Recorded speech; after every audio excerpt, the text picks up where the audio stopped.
Hi, I have some great news from Sendwave. The good people at Sendwave know that the new school year is starting back home, and this is the time to support family and help with school fees. So Sendwave wants to help you send with love. From August 27th until September 3rd, my promo code DOCTOR will be worth $10 or £10 or €10, depending on where you are, for all new senders. Now, remember to use the promo code before you make your first transfer, otherwise it won't work. On top of that, everyone who sends to Nigeria, old and new senders, will get 4.5% cash bonus for transfers above $50 or €50 or £50. Just update your app to enjoy this. When you send to Ghana or Kenya, you can also use Sendwave to send directly and instantly to a bank account. So what are you waiting for? Come on. Watching former Nigeria's Aviation Minister, Mr. Femi Fani-Kayode's reaction when a reporter in Calabar asked him who was bankrolling his trip through southern Nigeria reminded me of the day I asked him if he was on drugs. Now, before I show you the encounter, for those who have not seen the incident I was referring to, here is Femi Fani-Kayode's reaction to the reporter's question. Watch. I'm saying this on live TV. What? No, put that thing down. Let me address. What type of stupid question is that? What type of stupid question is that? Bankrolling who? Do you know who you are talking to? I will not take any questions from this man. What type of insulting question is that? Welcome to Urgent Care, where we treat matters too urgent to wait for tomorrow. I am Dr. Damages.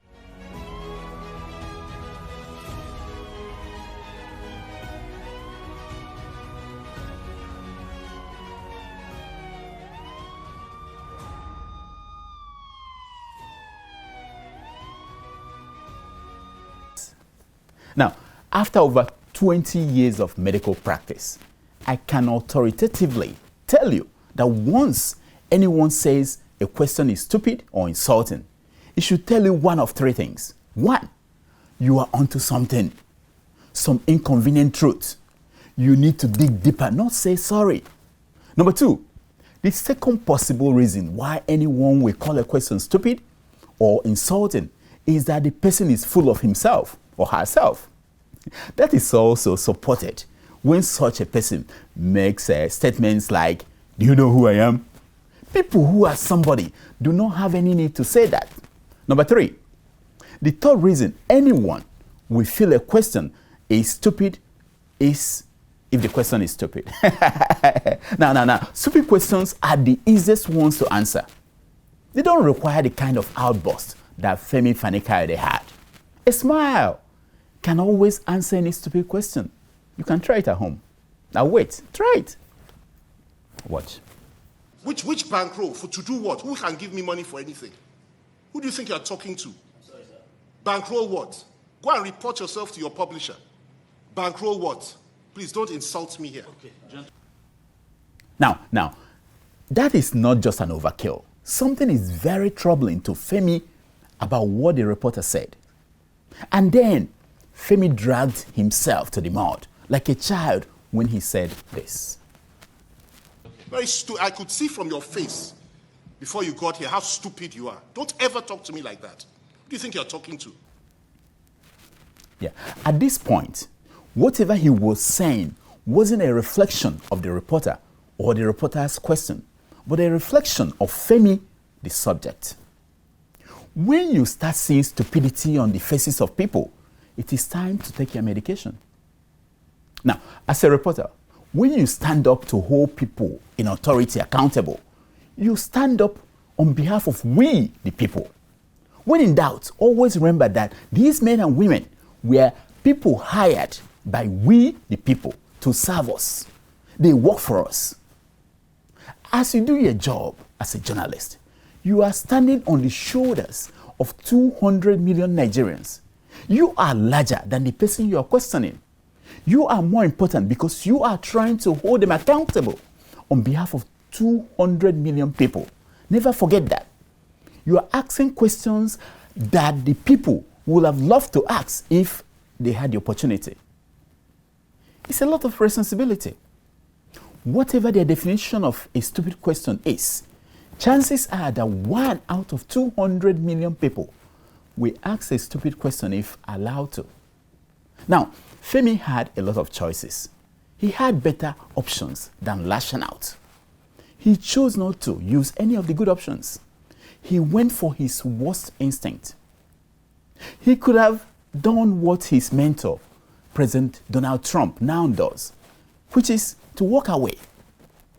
For a man like Femi, who went to Cambridge University and studied law, he should have a funny way to answer the question and still retain his dignity, or what remained of it. But no, he wanted to be like his other mentor, Olusegun Obasanjo. 7 years ago, I interviewed Femi Fani-Kayode.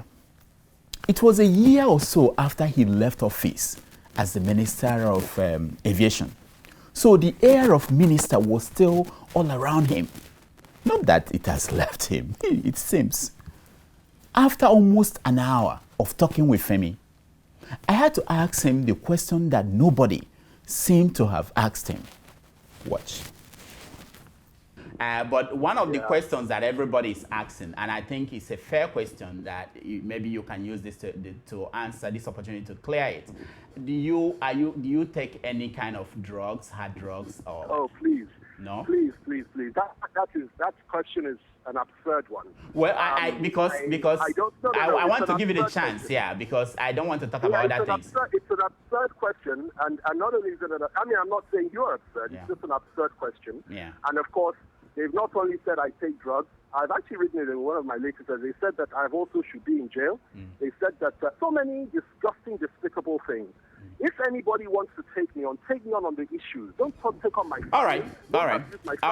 Don't say and I'll tell you what. If I sound like somebody that takes drugs, then maybe more people should take drugs, because I think I talk a lot of sense.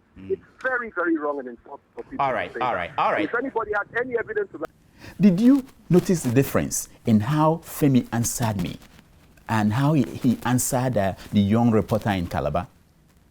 Who is bankrolling your trip must be less offensive than are you taking hard drugs. There are 3 reasons why I got a different response. 1, Femi knew that I was not looking forward to a brown envelope from him or from the organizers of the press event. That disarmed him. Number 2, Femi and I were in 2 different countries. He was in a country where he travels around with security men who disrespect journalists. I wasn't in such a country. That further disarmed him. Number 3, more importantly, before the interview, Femi wanted to intimidate me by saying that I should call him chief. And I told him it was not a problem. I will call you a chief. Only that when we go on air, I will call you by your name, Mr. Femi Fani-Kayode, as a standard practice. Right there, the balance of power changed. If you want African politicians to respect African journalists, change the balance of power. Femi has apologized, but more videos of Femi abusing journalists are coming out. Femi is not alone. Femi is not the first. Femi is not going to be the last. Until we do the right thing, we can only ask Africa, who did this to us? Who did this to us? Hi, Nsubwanago, problem solved. Diasporan family, do you live abroad and have an errand that you want someone to carry out for you in Nigeria? What is it? What is it? Do you want someone to deliver food items to your family and friends? Do you need someone to run to your university to pick up a transcript for you? What is it? Do you want to buy land and want someone to inspect the land and confirm that it actually exists? Whatever errand you want can now be taken care of without any hassles. Introducing Help Me Waka. The reliable and trusted people of Help Me Waka will gladly run any errand for you in Nigeria. Go to their website, helpmewaka.com, and register. You will see a wide range of services that they offer. No more giving out money for one thing and someone will use the money for another thing.